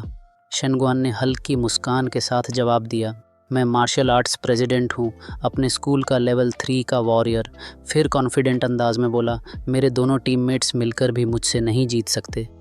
फिर अचानक उसने अपनी नज़र येही की तरफ मोड़ी और गंभीर लहजे में बोला, पर सच कहूँ तो इस एग्ज़ाम में तू ही मेरा सबसे बड़ा राइवल है। मेरा सेंस काफ़ी शार्प है। मुझे महसूस होता है कि तू एक सोता हुआ ज्वालामुखी है, जिसके अंदर एक जानवर छुपा है। चल, अब हमारी बारी है। इतना कहकर येही और शेनगुआन साथ में अरीना की तरफ बढ़ने लगे। भीड़ जोश में चिल्ला रही थी और तभी होस्ट ने ज़ोर से ऐलान किया, टॉप 8 का सेकंड मैच अब शुरू होने जा रहा है। शेनगुआन जो चिनफेंग प्राइवेट हाई से है और येही जो अनकिंग फर्स्ट सीनियर हाई से है। फिर होस्ट ने पूरे जोश में अनाउंस किया, जो भी आज का चैंपियन बनेगा उसे मिलेगा एक बहुत ख़ास इनाम। यह इनाम सिर्फ एक ट्रॉफ़ी नहीं है, बल्कि एक ऐसा पास है जो तुम्हें सिया कंट्री के टॉप मार्शल स्कूल्स में सीधे दाखिला दिला सकता है। इतना कहते ही दूसरी फाइट शुरू हो गई। यही बनाम शेनगुआन। जैसे ही मुकाबला शुरू हुआ, दोनों के बीच ज़ोरदार टक्कर हुई। पंचेस की बौछार चल रही थी और कुछ ही देर में शेनगुआन को समझ आ गया कि सामने वाला लड़का मामूली नहीं है, क्योंकि रेडिएशन की वजह से उसके नाक से खून बहने लगा। यह बंदा असली में ताकतवर है। फिर तुरंत अपनी मार्शल एनर्जी का इस्तेमाल कर एक एनर्जी शील्ड बना लिया, ताकि वह येही के रेडिएशन जैसे हमलों से खुद को बचा सके। शेन को अब पूरा यकीन हो चुका था, यह लड़का मॉन्स्टर है, इससे मजाक नहीं किया जा सकता। अब जब येही ने अपनी ताकत दिखाई थी, तो शेन ने भी अपनी ब्लड लाइन की असली शक्ति दिखाने की ठानी। उसने अपनी मार्शल आर्ट को पूरी ताकत पर ले जाकर एक इल्यूजन से को समन किया, जो सीधा येही की ओर बढ़ा। येही को सिर्फ एक तेज फ्लैश ऑफ लाइट दिखी और अगले ही पल वह पहली बार किसी दूर के हमले से हिट हो गया। होस्ट भी यह देख हैरान था। येही, जिसे लोग वन किक मैन कहते थे, पहली बार किसी के पंच से घायल हुआ है। उसके मुंह से खून निकला और वह पीछे की ओर गिरा, मगर शेन का हमला यहीं नहीं रुका। शेन ने दूसरी मार्शल आर्ट स्किल यूज़ की, गोरिल्ला समन टेक्निक, और उसका पंच येही पर सीधे फिट बैठा। येही को समझ आ गया कि अगर इसमें पकड़ा गया तो गेम ओवर, क्योंकि इसमें वह अपनी मार्शियल एनर्जी उसके अंदर डालने की कोशिश कर रहा था। तो इसीलिए उसने तुरंत एक स्ट्रॉन्ग ब्लॉक लगाया, जिसने कुछ पंचेस को तो रोका, लेकिन पूरी तरह नहीं। शेन की इस चाल को समझते हुए येही ने देखा कि वो अपनी पूरी मार्शल एनर्जी झोंक चुका है, मतलब हर पंच दोगुनी ताकत से आ रहा है। अब तक येही सिर्फ ऐसे लोगों से लड़ा था जिन्हें असली कॉम्बैट एक्सपीरियंस नहीं था, जबकि शेन उनसे बिल्कुल अलग था। तो उसे लगा कि अगर अब भी दूरी नहीं बनाई तो मुश्किल हो सकती है, मगर शेन ने और एक मार्शल आर्ट यूज़ करके उसे पीछे से पकड़ लिया और रियर नेक चोक लगा दी। शेन बोला, तू जो भी सोच रहा था सब सही था। मैं मेरी मार्शल एनर्जी को तेरे अंदर इंजेक्ट कर तुम्हें अपनी मार्शल स्किल्स यूज़ नहीं करने दूंगा। फिर शेन ने येही को ज़मीन से ऊपर उछाला और टाइगर मार्शल आर्ट एक्टिवेट कर दी। फिर उसने ईगल मार्शल आर्ट भी यूज़ की और हवा में ज़ोरदार छलांग लगाकर येही की तरफ पिछली जैसी स्पीड में बढ़ा। फिर उसे मुक्का मारते हुए बोला, तू मुझसे कभी नहीं जीत सकता। हालांकि येही ने हाथों को आगे कर उसका पंच ब्लॉक किया, फिर भी वह ज़ोरदार झटके से सीधे ज़मीन पर आ गिरा, जिससे पूरा अरीना धूल से ढक गया, जिसमें शेन जोरों से हंसकर जीत की खुशी मनाने लगा, क्योंकि उसके हिसाब से अब सब खत्म हो चुका था।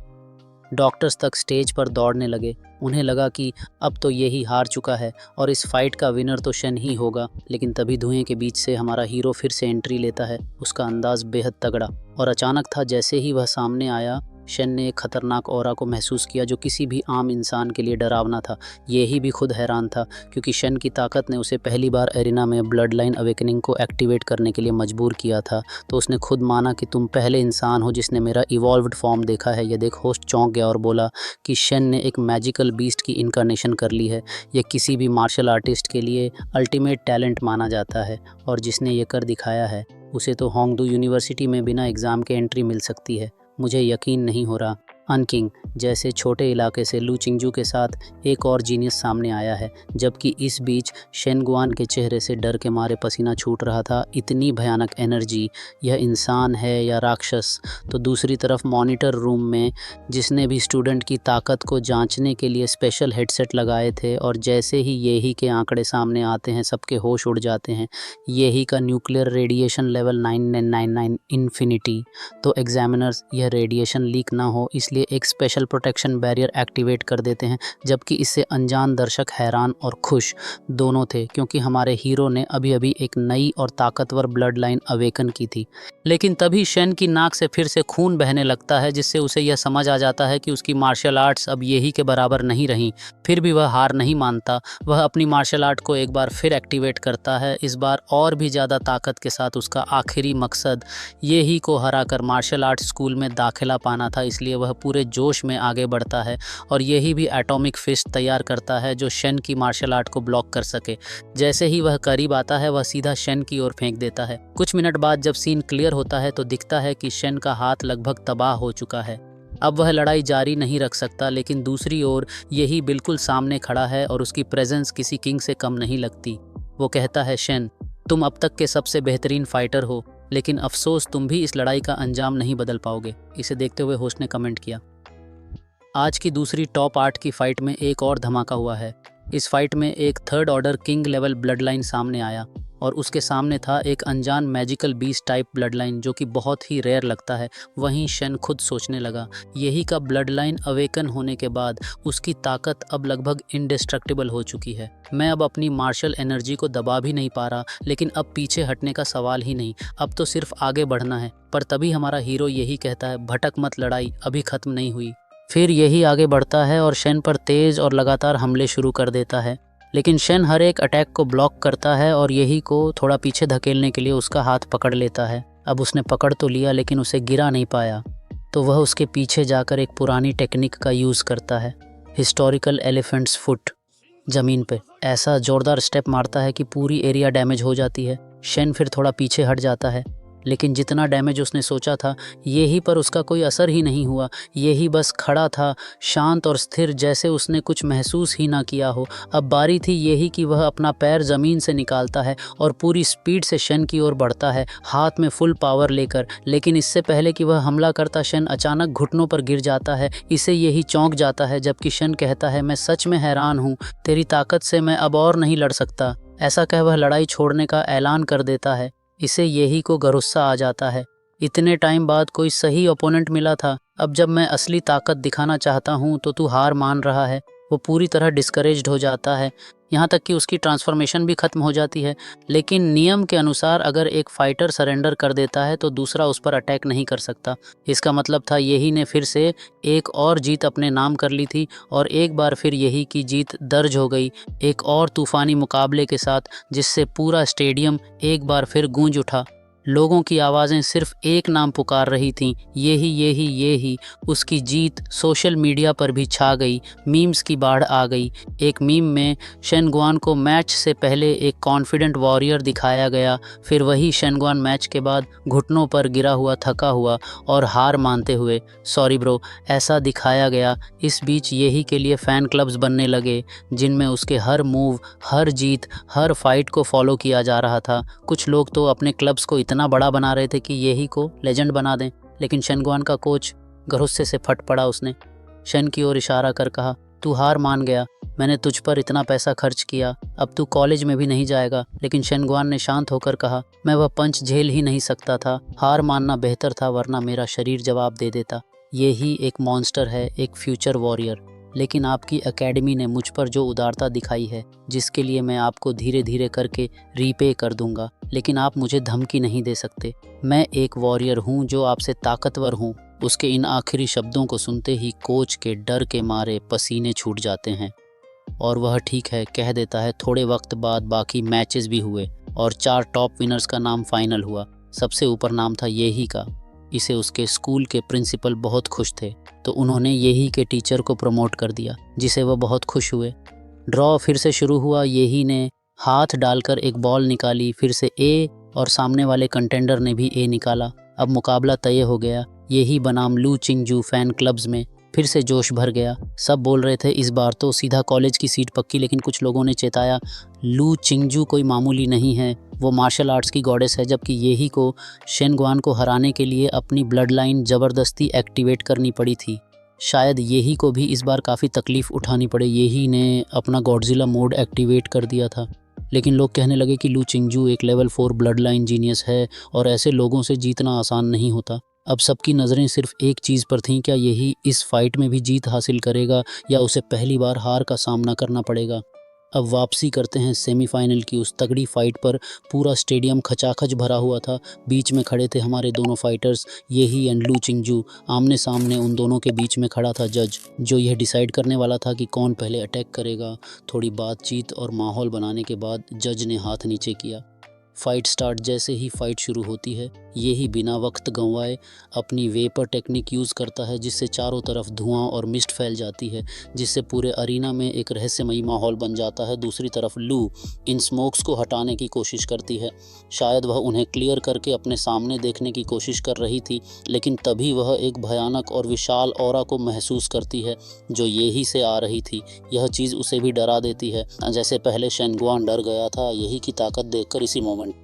पर लू पूछती है क्या तुम सच में मुझे रोक पाओगे। उसकी नज़रों में उम्मीद है कि यही उसके मूव्स को संभाल पाएगा, क्योंकि अब वह भी सीरियस हो चुकी है। ऑडियंस जो कि पूरे अरीना में फैले हुए भाप की वजह से साफ नहीं देख पा रही थी, सोच रही थी कि आखिर हो क्या रहा है, जिसमें उन्हें यही दिख नहीं रहा था और बस लू चिंगजू की हल्की सी सिलुएट नज़र आ रही थी। तो टेक्निकली कहा जाए तो उस समय पर वह कुछ भी नहीं देख पा रहे थे और बस होस्ट पर निर्भर थे ताकि उन्हें बैटल की सिचुएशन समझ में आए। खैर, होस्ट ने एक्साइटमेंट बनाए रखा और एंटिसिपेशन को भी हाई रखा और यह सवाल किया कि लू फैमिली की टैलेंटेड यंग मिस लू चिंगजू इस साल के कॉलेज एंट्रेंस एग्ज़ाम्स का डार्क हॉर्स कहे जाने वाले यही से कैसे निपटेगी। इतनी भाप देखकर लग रहा है कि डार्क हॉर्स ने फिर से अपनी ब्लड लाइन अवेकन कर ली है। अब तो बस इंतज़ार ही किया जा सकता है। सच में यही ने सीधे ही ब्लड अवेकनिंग की स्टेट में एंट्री की थी ताकि इतना स्टीम बना सके, जिसका मकसद ये था कि लू चिंगजू की डायरेक्ट लाइन ऑफ साइट को ब्लॉक कर सके और ख़ुद को थोड़ा और टाइम दे पाए ताकि अपनी बैटल स्ट्रेटजी को और अच्छे से असेस कर सके। और वैसे भी उसे पता था कि लू चिंगजू पहले अटैक नहीं करेगी, तो ये सब उसके फेवर में था। उसने लू चिंगजू और काई सुएलिंग की बैटल वीडियो को स्टडी किया था और उसी के बेस पर अपनी स्ट्रेटजी बनाई थी। उसे ये अच्छे से पता था कि लू चिंगजू की मार्शल स्किल्स उससे कहीं ज़्यादा सुपीरियर है। वो मैजिकल मार्शल स्किल्स की एक्सपर्ट थी। चाहे उसकी पावर कितनी भी स्ट्रांग हो, वो लू चिंगजू को हर्ट नहीं कर सकता। वो एक ऐसी मार्शल जीनियस थी जिसकी कॉम्बैट आईक्यू बहुत हाई थी, इसलिए जितनी देर तक बैटल चलेगा उतना ही नुकसान यही को होगा। इसलिए उसने शुरुआत से ही फुल पावर में जाना ठीक समझा और उसने एक्टिवेट किया अपना माउंटेन अरेस्टिंग फिस्ट, जिसके साथ वो लू चिंगजू की तरफ बढ़ा। एक ज़ोरदार सोनिक बूम हुआ। अटैक इतना ऑब्वियस था कि लू चिंगजू, जो हमेशा काम और अलर्ट रहती है, उसने अपने दोनों हाथ फैलाए और अपने सामने की एयर फ्लो को स्टर किया, जैसे वह उस आने वाले पंच को अब्जॉर्ब करना चाह रही हो। उसका मानना था कि जब येही ने पहल की है अटैक करने की, तो वह अपनी मार्शल स्किल से डिफेंड और काउंटर अटैक करेगी। लेकिन अचानक एक ट्विस्ट आया। येही की माउंटेन अरेस्टिंग फिस्ट आई ही नहीं, उसने स्किल डीएक्टिवेट करते ही अपनी कमर और हिप्स को बड़ी चालाकी से मोड़ा और अचानक लैंड किया, जिससे लू चिंगजू के साथ उसकी दूरी और कम हो गई।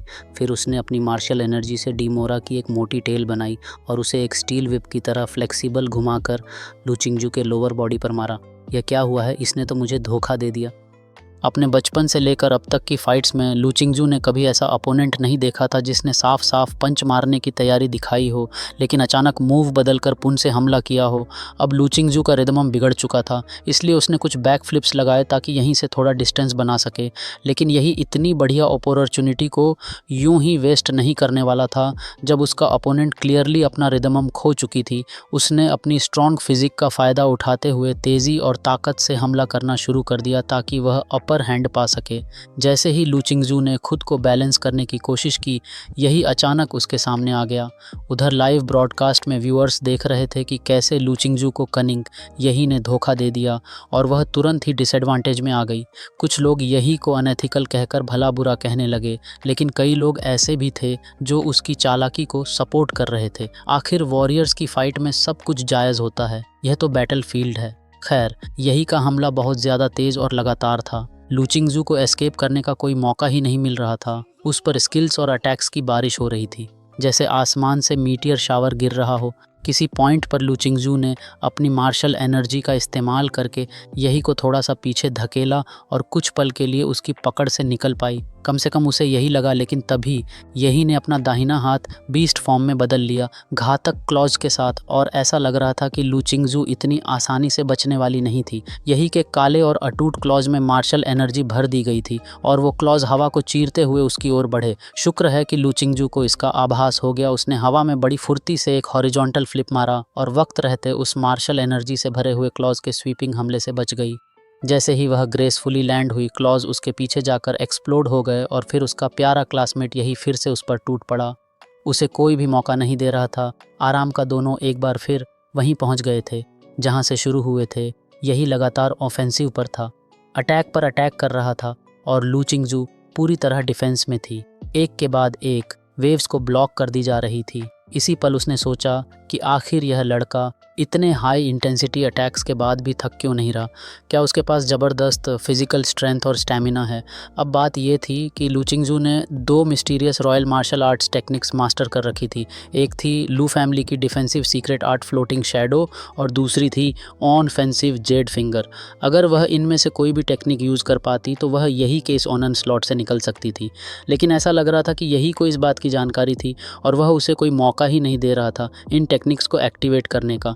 और जैसे हालात दिख रहे थे, ऐसा लग रहा था कि वह ज़्यादा देर तक सरवाइव नहीं कर पाएगी और एरिना से गिरकर एक्शन के जरिए हार जाएगी। इसलिए लू चिंगजू के चेहरे पर तो कूल और प्रीटी एक्सप्रेशन था, लेकिन अंदर ही अंदर वह एंजाइटी से पसीने पसीने हो रही थी। अब कोने में धकेली जा चुकी लू चिंगजू के पास अब कोई और रास्ता नहीं बचा था। उसे अपना ट्रम्प कार्ड इस्तेमाल करना पड़ा। यही को तुरंत एक अचानक सा बदलाव महसूस हुआ जब लू चिंगजू ने अपनी awaken blood line nether bird activate कर दी। उसी पल जब यही लू चिंगजू को पंच करने ही वाला था, उसने तुरंत अपना फिस्ट पीछे खींच लिया और पीछे हट गया। इसका कारण था वो डार्क पर्पल स्पार्क्स जो लू चिंगजू के शरीर से निकल रहे थे। एक तेज और तीखी चिड़िया जैसी चीख के साथ उसने देखा कि लू चिंगजू आसमान में उड़ती जा रही थी और यही के शरीर में बहता डिमोरा का ब्लड उबलने लगा, जैसे किसी हाई लेवल लाइफ फॉर्म की प्रोवोकेशन को महसूस कर रहा हो। जबकि लकी अमीथिस्ट जैसी आंखें सीधा नीचे एरिना में खड़े यही को घूर रही थी और हवा में अचानक दोनों की फाइटिंग स्पिरिट टकराने लगी। होस्ट ने ज़ोर से और उत्साह में घोषणा की कि हालांकि लू चिंगजू अभी अपनी ब्लड लाइन की ट्रू फॉर्म को पूरी तरह मास्टर नहीं कर पाई है, लेकिन वह अपनी ब्लड लाइन का सबसे इंपॉर्टेंट ऑर्गन नेदर बर्ड के पंख विकसित करने में सफल हो चुकी है। अपनी ब्लड लाइन अवेकनिंग के बाद लू चिंगजू ने अपनी स्लिम जेड फिंगर आगे बढ़ाई और जैसे ही उसने यही की तरफ इशारा किया, उसकी उंगलियों के सिरों पर एक ट्रांसपेरेंट जेड रंग उभरने लगा। एक ठंडी आवाज़ में लू चिंगजू ने चेतावनी दी, संभल कर रहना, यही इस जागृत रूप में मैं अपनी ताकत को नियंत्रण नहीं कर सकती। ओ रियली, नीचे से यही ने उत्साहित होकर जवाब दिया। मैं खुश हूँ कि तुमने यह कहा, क्योंकि अब तक मैंने तो सिर्फ 50% स्ट्रेंथ ही यूज़ की है। लगता है अब मैं भी पूरी ताकत से लड़ सकता हूँ। तुम मुझे डिसअपॉइंट मत करना। एक ज़ोरदार हवा के झोंके के साथ जो पूरे एरिना में फैल गई, लू चिंगजू अचानक बिजली की तरह यही के पीछे प्रकट हो गई। यही को तो उसकी प्रेजेंस समझ में आने से पहले ही एक हल्की सुंदर सी खुशबू महसूस हुई। लू चिंगजू ने अपनी mysterious royal martial art jade finger activate कर दी, जबकि यही ने तुरंत पलटकर अपनी एटॉमिक ब्लास्ट फिस्ट एक्टिवेट कर दी। उसकी मुट्ठी पर क्रिस्टल ब्लू लाइट चमक रही थी। यह वही स्किल थी जिसमें यही ने डिमोरा की एटॉमिक रिएक्शन एबिलिटी को मार्शल आर्ट्स के साथ कंबाइन किया था। एक तरफ थी एलिगेंट जेड फिंगर टिप्स और दूसरी तरफ था फेरोशियस ब्लू मैजिक फिस्ट। जैसे ही दोनों टकराए, ज़बरदस्त एनर्जी रिएक्शन हुआ और फिर हुआ एक विशाल एक्सप्लोजन। रोशनी और गर्मी से भरा हुआ ऑडियंस उस तेज़ इम्पैक्ट और ज़बरदस्त हवा के झोंके से कुछ पल के लिए अंधी सी हो गई, जबकि एरिना में दोनों को एक साथ टर्बुलेंट हवा के झोंके ने दूर उड़ा दिया था। लू चिंगजू के डार्क पर्पल विंग्स फड़फड़ाए और विंड एलिमेंट्स अपने आप इकट्ठे हो गए, जिससे वह हवा के झटके का असर बेअसर कर सकी। लू चिंगजू ने इसी फोर्स का इस्तेमाल करते हुए स्मोक और डस्ट को चीरते हुए सीधा यही की तरफ बढ़ने की कोशिश की, लेकिन तभी उसे अचानक एक फेटल थ्रेट महसूस हुआ। हैरान और शॉक्ड होकर उसकी आंखों की पुतलियां सिकुड़ गईं, क्योंकि एरिना के दूसरी ओर यही की पीठ पर अचानक एक प्रोट्रूडिंग वर्टिब्रे उभरी, जो तुरंत एक एक करके चमकने लगी।